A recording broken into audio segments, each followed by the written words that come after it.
नमस्कार, मैं हूं जगविंदर पटियाल। पब्लिक इंटरेस्ट में आपका स्वागत है। आज केंद्र सरकार ने घरेलू सिलेंडर के दाम घटा दिए। प्रधानमंत्री मोदी ने कहा सहूलियत बढ़ाने और जीवन आसान बनाने के लिए फैसला लिया गया है, तो विपक्ष ने इसे हार से जोड़कर दिखा दिया कि हार का डर है इसलिए ऐसा किया गया। मगर बात जनता की है, क्या वाकई महंगाई से निजात मिलेगी या उज्ज्वला योजना में लोगों का भला हुआ है? अगर हुआ है तो कितना? सवाल ये कि कहीं ये राहत चुनावी तो नहीं है। सिग्नेचर स्टोरी में सिलेंडर वाली सब्सिडी का सच बताना है आज आपको।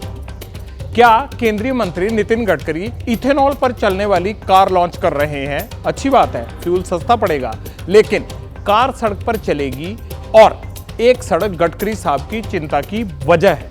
वो कौन सी सड़क है और कौन है जो हाईवे मैन को रोक रहा है इस काम को करने के लिए? फैक्ट फाइंडिंग में आज इसी पे चर्चा करनी है। आज के एक्सक्लूसिव में उस महिला कोच का पक्ष दिखाना है जिन्होंने हरियाणा के मंत्री संदीप सिंह के खिलाफ केस दर्ज करवाया है। खुलासे विस्फोटक हैं, मिस नहीं करना। दुश्मनों का जवाब देने के लिए सीआरपीएफ को एक नया साथी मिल गया है। पानी पर चलने वाला सूरमा कौन है? बी पॉजिटिव में फुल डेमो।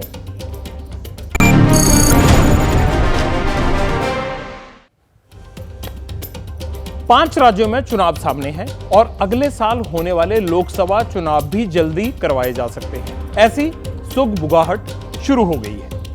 ऐसे सियासी माहौल में जनता का ख्याल आना स्वाभाविक है और प्रासंगिक भी। लाभार्थी पॉलिटिक्स का पहला तीर आज छोड़ा गया। गैस सिलेंडर के दामों में घटा दिया गया, उसकी शुरुआत की गई है इस तीर की कि सिलेंडर के दाम कम हो गए।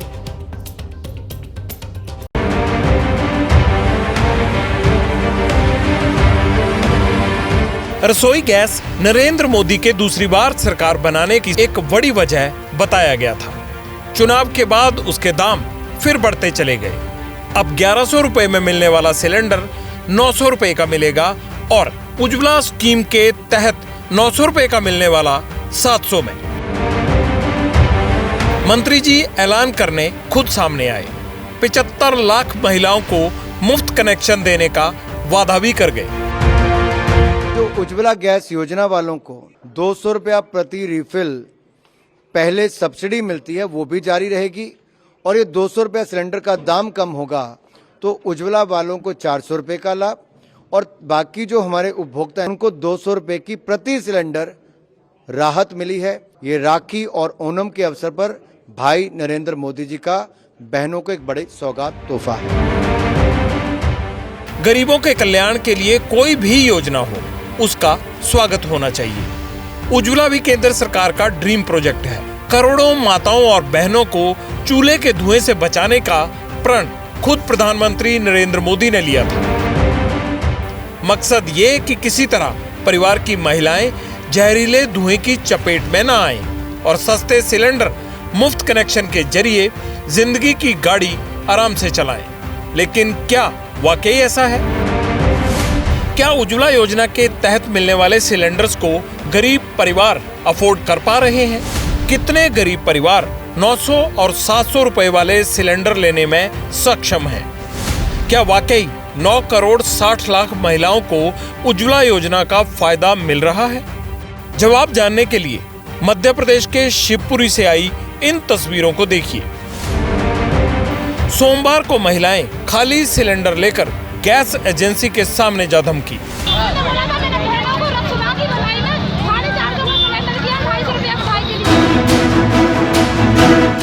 सीएम शिवराज सिंह चौहान ने ऑनलाइन वीडियो कॉलिंग पर कहा था सावन के महीने में बहनों को घरेलू गैस सिलेंडर 450 रुपए का मिलेगा।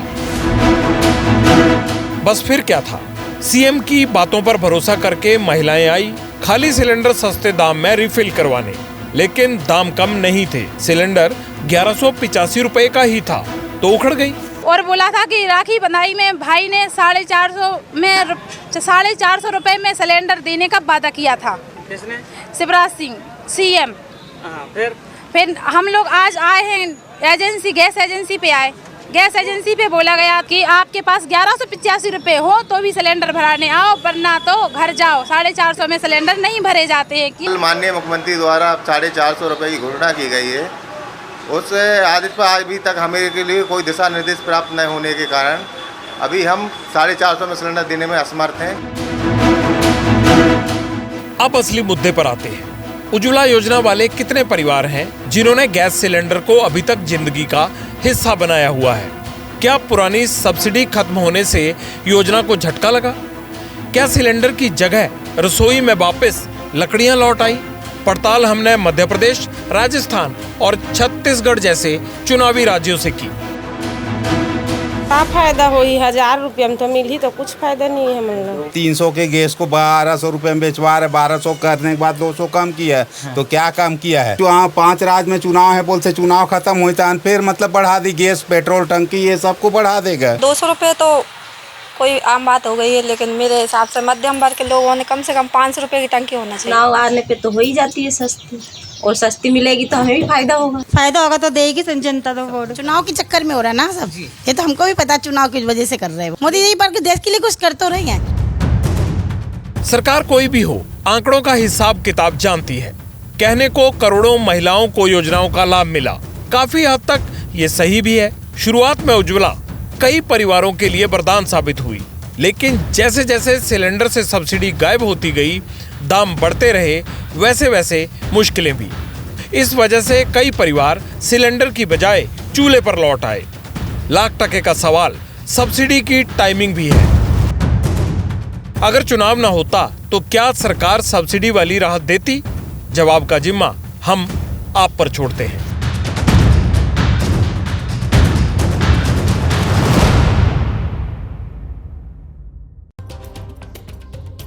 नेता डाल डाल तो पब्लिक पात पात, वो भी सब जानते हैं जो नेता कर रहे हैं। हमने 3 राज्यों के लोगों की बात सुनवाई, लेकिन ये खबर पूरे देश से जुड़ी हुई है। हर रसोई के लिए ये जानना जरूरी है कि सिलेंडर का भाव क्या है। इसलिए ओडिशा, कोलकाता, यूपी समेत तमाम राज्यों के लोगों ने सिलेंडर के दाम कम होने पर अपनी बात रखी। सही है, कम हो जाए तो अच्छी बात है। इतनी महंगाई है, गैस नहीं रहता उस पर चूल्हे में पकाते हैं, और लकड़ी भी कहाँ से बीन के लाएं, लकड़ी भी नहीं मिलती। तो सस्ती होना चाहिए ना, पैसा तो इतना है नहीं ना, गरीब आदमी है।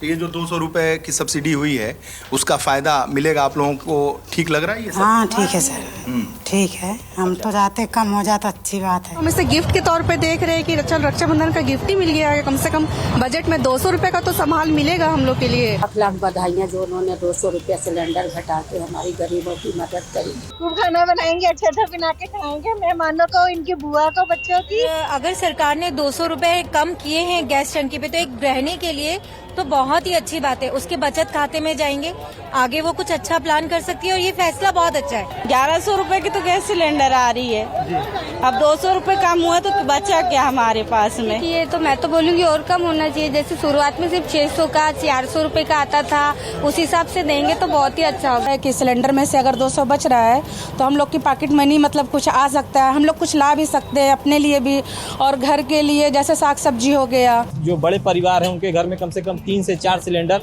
हर महीने लगते हैं। उसके हिसाब से देखा जाए तो महीने में कम से कम 1000 रुपये की बचत होगी, और 1000 रुपये की बचत एक परिवार के लिए बहुत बड़ी बचत है। 200 रुपए कम पड़े मगर इससे कोई फर्क नहीं पड़ता है। कहाँ 300-400 का सिलेंडर लेते थे और कहा 1200 में 200 कम कर दिए तो क्या होएगा उससे? इतना जो इजाफा हो रहा था लगातार, उसमें कमी आएगी। 200 रुपये बहुत होते हैं, और ये राखी के ऊपर जो गिफ्ट मिला है पूरी देश की महिलाओं के लिए, ये बहुत बड़ा है। हम लोग बहुत ही खुश हैं। छूट मिलेगी तो बहुत अच्छी बात है, और ये कंटिन्यू रहे तो बहुत अच्छी बात है। सिलेंडर सस्ता तो 200 रुपये हुआ है, लेकिन पिछले 2 साल में रसोई गैस 509 रुपये महंगी भी हुई है। ये भी एक आंकड़ा हमें याद रखना चाहिए। हर राज्य में गैस सिलेंडर के दाम अलग अलग होते हैं। दिल्ली में एलपीजी का 14 किलो वाला सिलेंडर कब कितना महंगा हुआ, जरा इस पर गौर कीजिए। 2016 में एलपीजी का सिलेंडर 513 रुपए का था और 50 पैसे ऊपर देने पड़ते थे। और ये आइए आप 2017 मार्च की बात कर लेते हैं। एक मोटा सा आंकड़ा हमने ईयर वाइज आपको तैयार किया है। 735 रुपए का 2017 में, 689 रुपए का मार्च 2018 में था। अब आगे देखते हैं कि 19 में कितना हुआ, 20 में कितना हुआ। मार्च में देखिए 2019 701 हो गया, और 701 के बाद चुनाव के बाद 2020 में देखिए आप, 2020 में हो गया 805 रुपए का, 50 पैसे ऊपर आप देखते रहिएगा, ये मैं नहीं बोल रहा हूं। आगे आ जाइए, ये हुआ अगस्त 2022 में 1053 रुपए का। और अब आखिरी भाव देख लेते हैं कि 2023 में कितने का है, 1103 रुपए। और सब्सिडी के बाद अगस्त 2023 की अगर बात करें तो 200 रुपया कम कर दे तो 903 रुपए का मिलेगा। मोटा मोटी अंदाजे से हम देखें तो 15 से 50 रुपए का मासिक इजाफा जब भी होता है, ये मासिक इजाफा 15 से 50 रुपए का सिलेंडर में रहा है। अब 200 रुपया सरकार ने कम कर दिया है। गैस सिलेंडर का एक और रोचक पहलू है, जून 2020 में केंद्र सरकार ने एलपीजी पर सब्सिडी वापस ली, जबकि 2022 में प्रधानमंत्री उज्ज्वला योजना के लाभार्थियों के प्रति सिलेंडर 200 रुपए की सब्सिडी दे दी गई। उज्ज्वला वालों को दे दी गई, बाकियों की वापस ले ली गई। जो साल में 12 सिलेंडर मिलते हैं उनकी बात कर रहा हूं मैं। उज्ज्वला योजना है क्या? अब आपसे बहुत सारे लोग नहीं जानते होंगे, हो सकता ना जानते हो, और ये कितने परिवारों को इसका लाभ मिल रहा है, चलिए जल्दी से ये भी बता देते हैं। प्रधानमंत्री उज्ज्वला योजना 1 मई 2016 को शुरू की गई थी। देश में इस योजना के कुल 9 करोड़ 60 लाख लाभार्थी हैं, लगभग 10 लाख से 40 हजार कम रख लीजिए। साल के आखिर में 5 राज्यों में चुनाव होने हैं, मध्य प्रदेश में भी चुनाव होने हैं। यहां उज्ज्वला के करीब 83 लाख 83 लाख लाभार्थी हैं। राजस्थान में करीब 70 लाख है और छत्तीसगढ़ में 35 लाख। तो बाकी 2 राज्यों में कम है और मध्य प्रदेश में ज्यादा है। उज्ज्वला लाभार्थियों को 200 रुपए की सब्सिडी सरकार देगी, जिसमें सरकारी खजाने पर 7,680 करोड़ रुपए का बोझ पड़ेगा। देख लीजिए कितना बड़ा आंकड़ा है।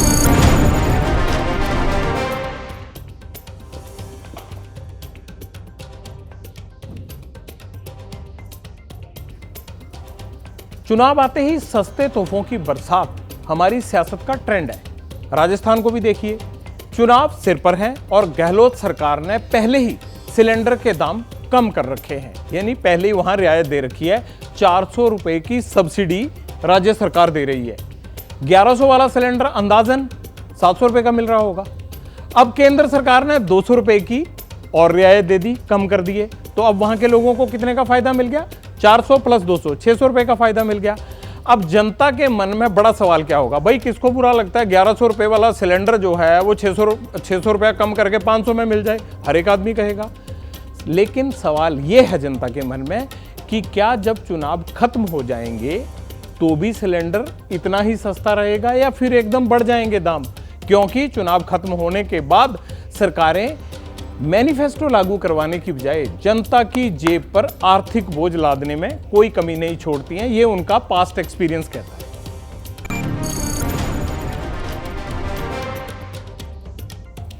चुनाव में तोहफों का पिटारा खुलना आम बात है। हर बारी जब चुनाव आता है कुछ ना कुछ तोहफे मिलते हैं। गैस सिलेंडर सस्ता हुआ, महंगा तो पेट्रोल भी है, उसका विकल्प भी केंद्र सरकार खोज लाई है।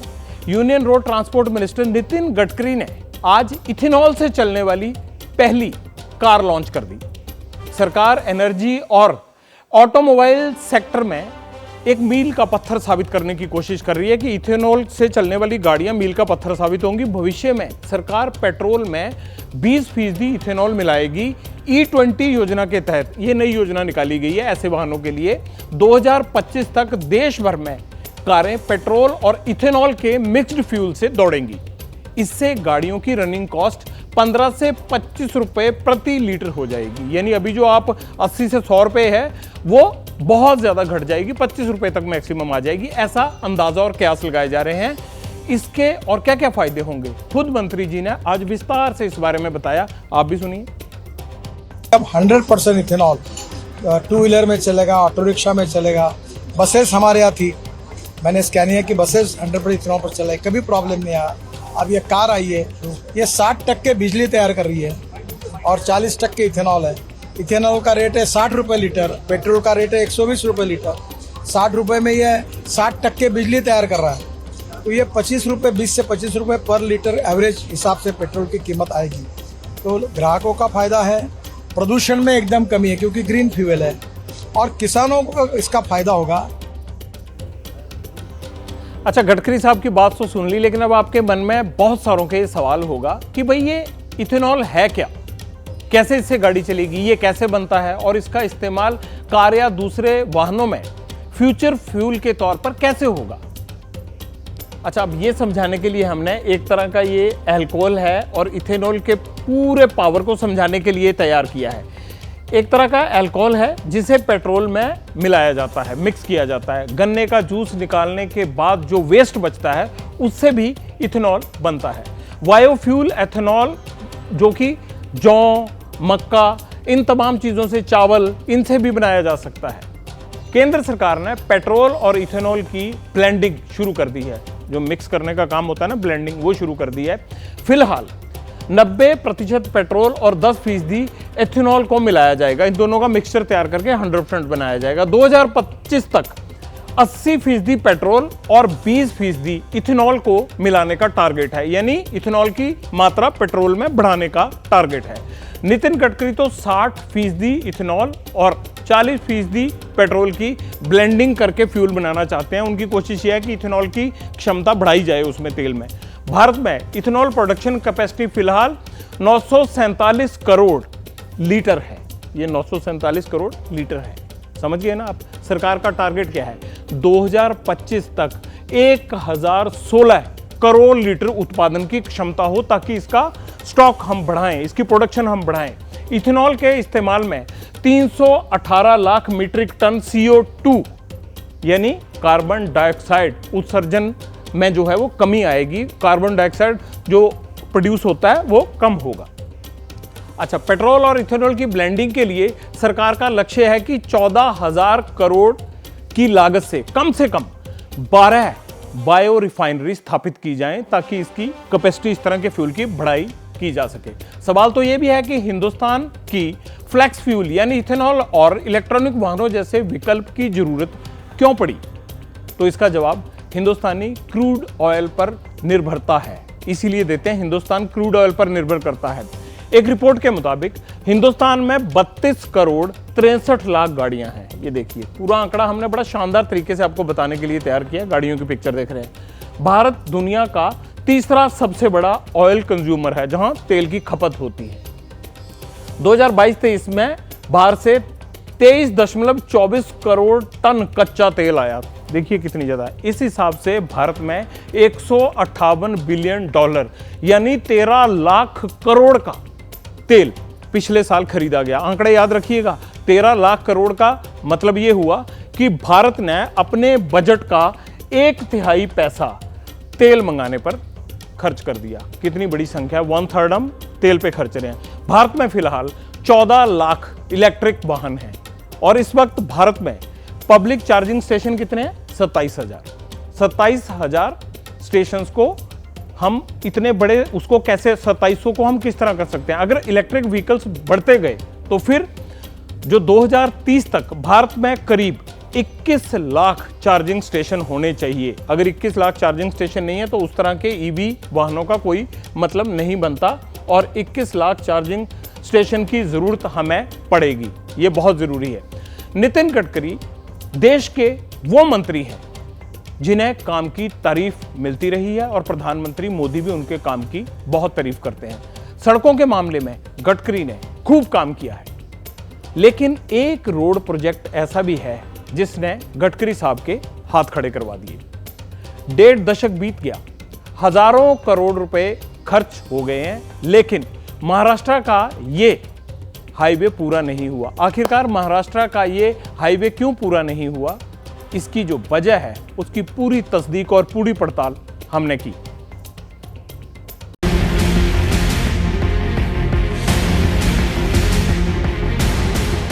केंद्रीय मंत्री नितिन गडकरी ने देश में सड़कों को नई पहचान दिलाई है, इसमें कोई शक नहीं है।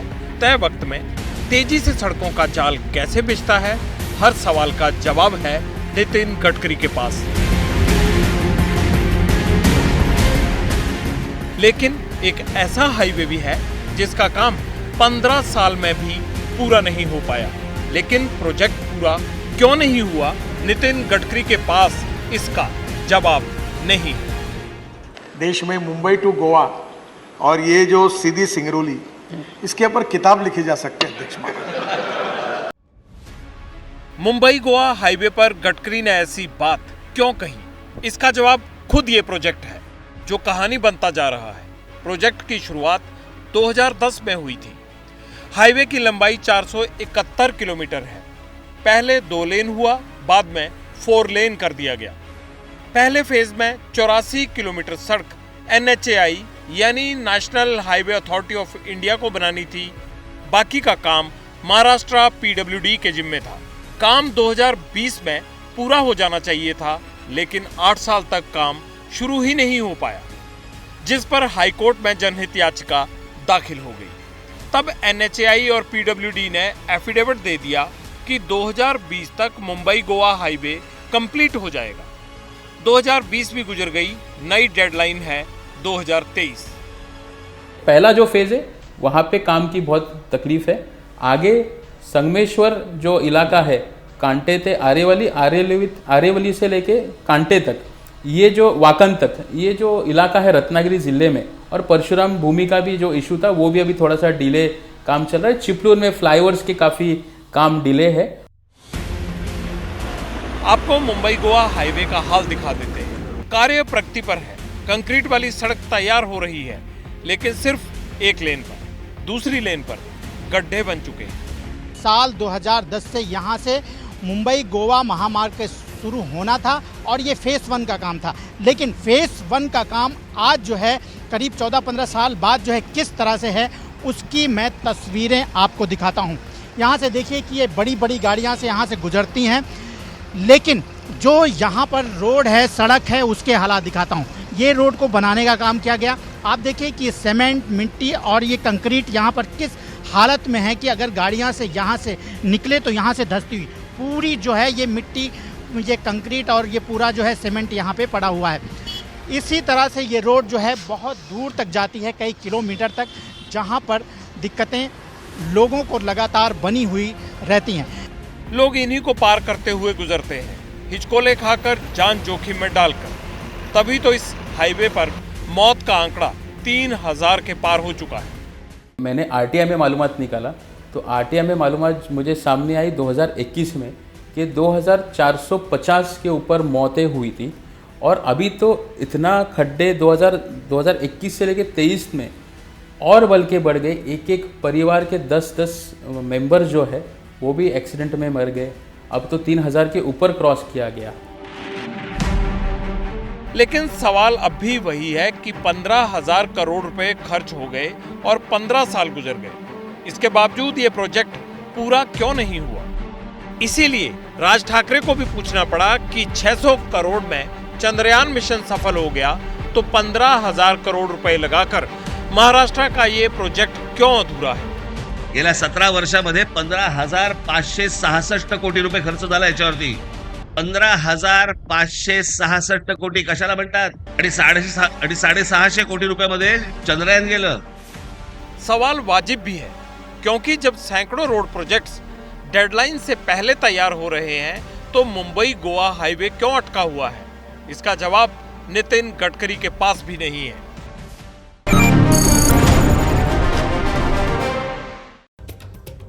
हम चंद्रयान पर जाकर ऊपर जो है वो खोज कर रहे हैं कि वहाँ जीवन है या नहीं, लेकिन बॉम्बे टू गोवा में अटक गए हैं। गैस सस्ती कर दी, सस्ते तेल का फार्मूला भी निकाल लिया। 15 साल से लटके मुंबई गोवा हाईवे का भी कोई रास्ता निकाल लीजिए। अगर यह संभव नहीं था तो प्रोजेक्ट शुरू क्यों किया? और अगर आधा हाईवे निकल ही गया है, इतने पैसे खर्च कर ही दिए हैं, तो उसे पूरा करने का कोई रास्ता भी खोज लीजिए। सरकार चाहे तो क्या नहीं कर सकती। चलिए महाराष्ट्र से निकलकर चलते हैं हरियाणा की तरफ। महिला उत्पीड़न और यौन शोषण के आरोप में फंसे हरियाणा के मंत्री को लेकर सियासी विवाद बढ़ गया है। मंत्री के खिलाफ चंडीगढ़ पुलिस ने चार्जशीट दाखिल कर दी, लेकिन सीएम ने सदन में साफ साफ कह दिया है कि मंत्री को चार्जशीट के बावजूद हटाया नहीं जाएगा। हरियाणा के प्रिंटिंग और स्टेशनरी राज्य मंत्री संदीप सिंह के खिलाफ इल्जाम संगीन है। बताया जा रहा है कि पुलिस ने महिला कोच की फटी टी शर्ट के संबंध में फोरेंसिक रिपोर्ट भी पेश की है। महिला कोच ने 164 के तहत अपना बयान भी अदालत में दर्ज कराया है। संदीप सिंह चुप हैं। हमने सीएम के बयान के बाद आज महिला कोच से बात की।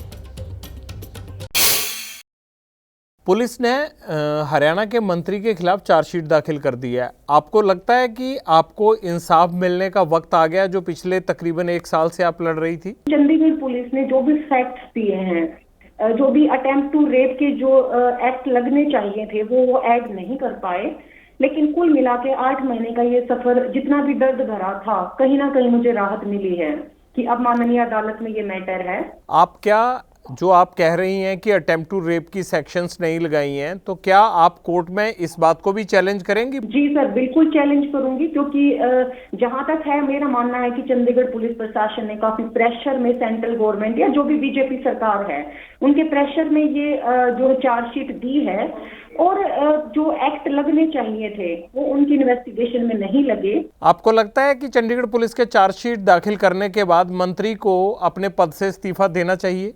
जब से मैंने ये FIR कराई है, मैं तो उसी टाइम से चाहती थी कि ये एक जो निष्पक्ष जांच होनी चाहिए, उसके लिए मंत्री का इस्तीफा काफी जरूरी था। लेकिन सदन में ये कह दिया है मुख्यमंत्री ने कि चार्जशीट दाखिल होने के बाद भी संदीप सिंह का इस्तीफा नहीं होगा, नहीं होगा, नहीं होगा। ये साफ तौर पे ये दिखाते हैं कि जो हरियाणा के मुख्यमंत्री हैं, उनकी औरतों के लिए वो अपनी एक घिनौनी और एक गंदी मानसिकता दर्शाते हैं, कानून के अगेंस्ट जाके हर एक प्रोटोकॉल का और अपनी पावर का मिसयूज करते हुए उन्हें बचाने के लिए फर्स्ट डे से मुझे एक अनर्गल बयान देने वाली लड़की बोल रहे हैं। उन्हें अभी शर्म आनी चाहिए थी। और देखिए, एक मुख्यमंत्री जो भी कर ले, चाहे अपनी पावर का जितना मिसयूज कर ले, उनकी हमारे देश की अदालत के सामने कोई औकात नहीं है, और उन्हें बहुत जल्दी जवाब मिलेगा मेरे देश की माननीय अदालत से। जी, कभी आपने संदीप सिंह के कंडक्ट को लेकर, या जो बर्ताव आपके साथ हुआ, या जो आरोप आपके थे, इसको लेके आपने हरियाणा के CM मनोहर लाल जी से मिलकर उनको ये बताने की कोशिश की, या आप मिली? देखिए सर, मैंने काफी कोशिश की, लेकिन उन्होंने पहले दिन से एक बेटी की बात कभी नहीं सुनी। पहले दिन से, जब तक चार्जशीट नहीं आई थी मंत्री के खिलाफ, तब भी वो संदीप सिंह को बचाने के लिए हर हट पे, जिद पे बैठे हुए थे। और आज भी जब हमारी चंडीगढ़ पुलिस ने उसको गिल्टी करार देते हुए दोषी पाया गया है, वो सारी इन्वेस्टिगेशन के तहत जितने भी प्रूफ मिले हैं उन्हें, उसके बाद भी वो उसी बेशर्माई से बोल रहे हैं इस्तीफा नहीं लेंगे, नहीं लेंगे, नहीं लेंगे। तो मैं भी इस मुख्यमंत्री को बता देती हूँ कि अपनी कुर्सी का नाजायज फायदा ये जब तक उठा सकते हैं उठाते रहेंगे।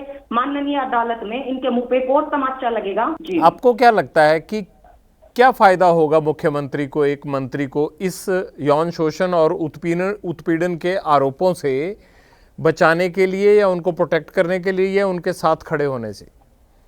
इसका तो सर पर्सनली मनोहर खट्टर लाल ही जवाब दे सकते हैं कि संदीप सिंह ने ऐसी कौन सी कब्र बना रखी है मुख्यमंत्री की, मनोहर खट्टर लाल की, जिससे वो एक इतने बड़े आरोपी को बचाने के लिए हर एक संभव कोशिश कर रखी है। तो देखिए, कहीं ना कहीं कोई ना कोई इनका बहुत गहरे राज दफन है इस मुख्यमंत्री के। ये जो CM है मनोहर खट्टर है, इसके सारे राज संदीप सिंह के पास हैं। अदरवाइज देखिए, संदीप सिंह के पास ऐसा क्या है?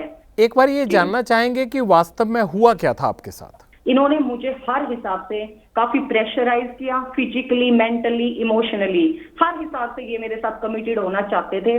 जब मैंने हर एक चीज का विरोध किया तो उनकी हद इस हद तक बढ़ चुकी थी कि उन्होंने मेरा जीना हराम करना शुरू कर दिया, और बार बार मुझे अपने जो घर पे बुला के बार बार मेरे साथ बदसलूकी करने की कोशिश की।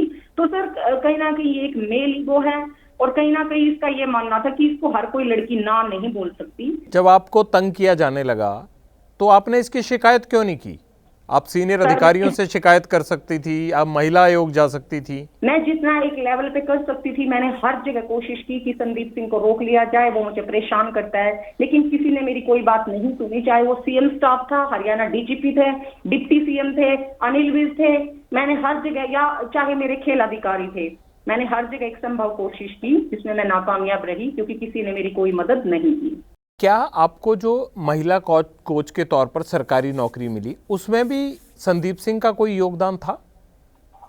देखिए सर, उसमें संदीप सिंह का कोई योगदान नहीं था किसी भी प्रकार का, क्योंकि जो इनकी एक एडवर्टाइजमेंट थी, और मैं जितना डिजर्व करती थी, मेरी जो इनकी पॉलिसी थी उसमें मैं डिजर्विंग थी। तो सर, अब मुझे मेरी मेहनत और मेरे दम पे, मेरी काबिलियत पे मुझे जॉब मिली है। आप संदीप सिंह के टच में कैसे आए, और पहली बार आपकी मुलाकात कैसे हुई?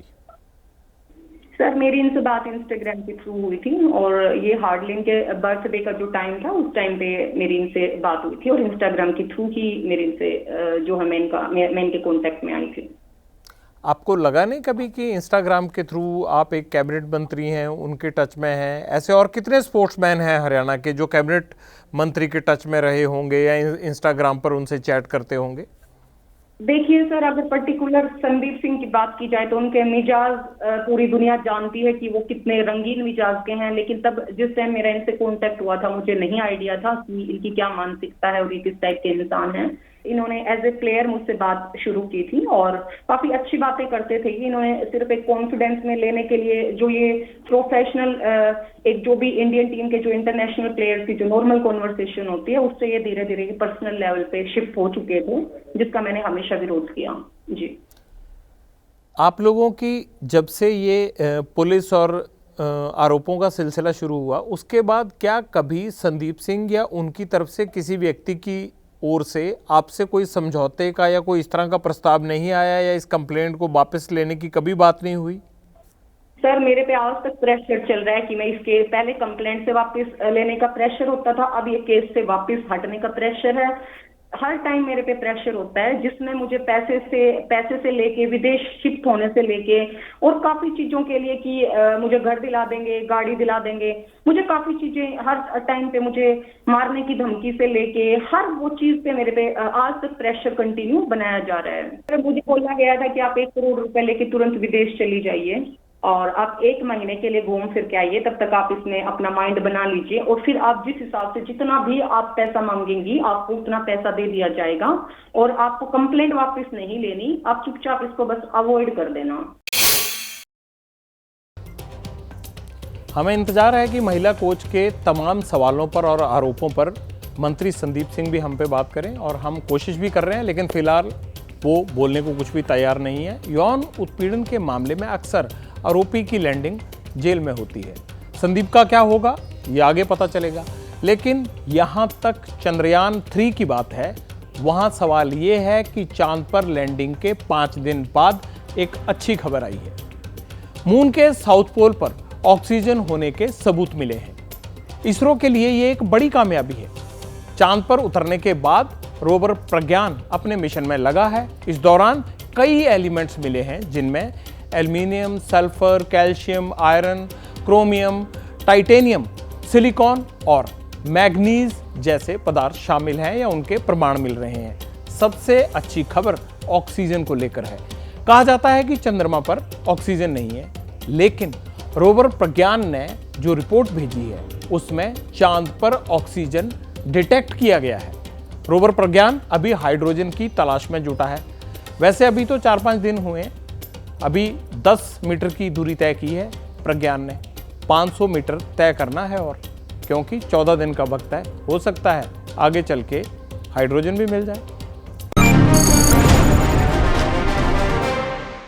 अच्छा एक बात बताइए, लंदन में पर्यटकों को आकर्षित करने के लिए एक खास तरह की बस चलाई जाती है। आप में से कई लोग सुन के याद आ जाएगा अगर आप गए होंगे लंदन में। वो बस सड़क पर भी चलती है और नदी में भी चलती है।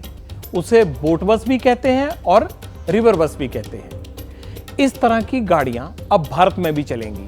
डीआरडीओ और टाटा मोटर्स ने ये कर दिखाया है, लेकिन आम लोगों के लिए नहीं। अभी सेना के जवानों के लिए ऐसी गाड़ी बनाई गई है जो जमीन पर भी दौड़ेगी और पानी में भी उतरकर ऑपरेशन करने के लिए जवानों की मदद करेगी। देखिए,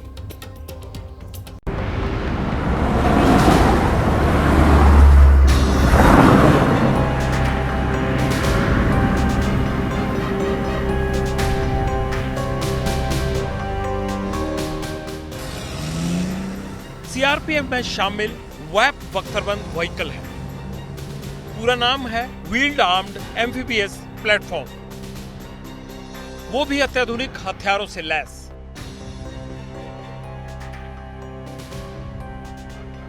इसके आने से सीआरपीएफ की ताकत बढ़ गई है। जमीन, दलदल और पानी में आतंकियों के खिलाफ ऑपरेशन में कारगर है। मेरे पीछे जो आप वाहन देख रहे हैं, ये वो नया इंडक्शन है जिसको अब सीआरपीएफ इस्तेमाल करेगी। 6 ऐसे वाहन हैं जो पहले चरण में सीआरपीएफ को दिए गए हैं और इनमें से 2 जो है कश्मीर घाटी में तैनात किए गए हैं। वेब को काफी हाईटेक बनाया गया है। अंदर 12 जवान बैठ सकते हैं। ऑपरेशन के वक्त इसमें लगे कैमरे निगरानी में मदद करेंगे। इसमें 7 कैमरास लगाए गए हैं जो है बॉडी में रखे गए हैं, जिससे 360 डिग्री दिखाया जाएगा, जबकि 3 कैमरा ऊपर लगे हुए ऑटोमेटिक मशीन गन में है। भारतीय सेना ने 2022 में लद्दाख में वेब वाहनों को शामिल किया था। ये गाड़ी टाटा कैस्ट्रल के नाम से भी जानी जाती है। पीछे की तरफ इसमें वाटर जैकेट्स लगाए गए हैं, जिनकी मदद से व्हीकल पानी पर तेज रफ्तार से चलता है। पानी में चलने के लिए ये जो 2 जेट इंजन्स लगा दिए गए हैं, ताकि जब ये वाहन पानी में उतरे तो इन्हीं जेट पंप्स की मदद से इसको संचालित किया जा सके। पुलवामा हमले के बाद से सीआरपीएफ को ऐसी बुलेट प्रूफ गाड़ियों की जरूरत थी, इसलिए इस प्लेटफॉर्म को अर्धसैनिक बलों की जरूरत को पूरा करने के लिए बनाया गया है। इसमें 8 पहिए, 600 हॉर्स पावर का इंजन, ऑटोमेटिक ट्रांसमिशन की सुविधा है। सभी भूभागों में पहाड़ी क्षेत्र, समतल क्षेत्र में इस वाहन का प्रदर्शन बहुत ही उच्च दर्जे का है। यह वाहन 3 नॉट करंट का जो जल का प्रवाह होता है, उसके साथ भी बहते पानी को ये आराम से पार कर सकता है। ये गाड़ी पानी पर 10 किलोमीटर प्रति घंटे की रफ्तार से दौड़ती है। सड़क पर इसकी स्पीड 140 किलोमीटर प्रति घंटा है। उबड़ खाबड़ इलाके में ऑपरेशन के दौरान अंदर बैठे जवानों को कोई नुकसान नहीं होता है। इसकी बॉडी बुलेट प्रूफ है। आप देख सकते हैं कि किस तरीके से इसको अंदर से डिजाइन किया गया है। मशीनरी पूरी यहाँ पे लगी हुई है, जिसके जरिए यहाँ पे जवानों को बाहर का हाल जो है देख सकता है। ये वो जगह है जहाँ पे मॉनिटर लगे हुए हैं। ये वो ऑटोमेटिक गन सिस्टम है जिसको ऑपरेट किया जा सकता है, यानी जो बाहर का हाल है वो इस मॉनिटर पे यहाँ पे दिखता है, और इस गन की मदद से, इस रिमोट कंट्रोल की मदद से गन को ऑपरेट भी किया जा सकता है। वेब 21 मार्च 2023 से सीआरपीएफ में है। अभी तक सिर्फ 6 गाड़ियां मुहैया कराई गई हैं। इसकी खासियत को देखते हुए और गाड़ियों की मांग की गई है।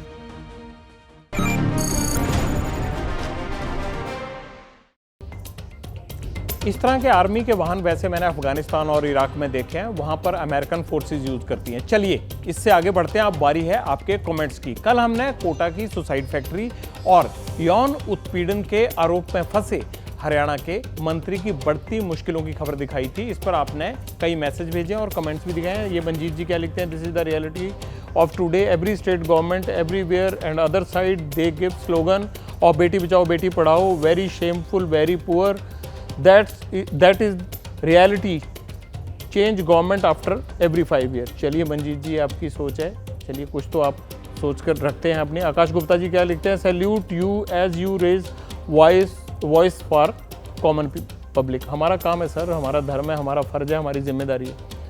वीरेंद्र जी क्या लिखते हैं आगे, ये लिखते हैं कोचिंग की ये ऊंची ऊंची बिल्डिंगें राजस्थान की भूतिया हवेलियों में बदलने वाली हैं। ये कोटा वाली स्टोरी पे लिख रहे हैं।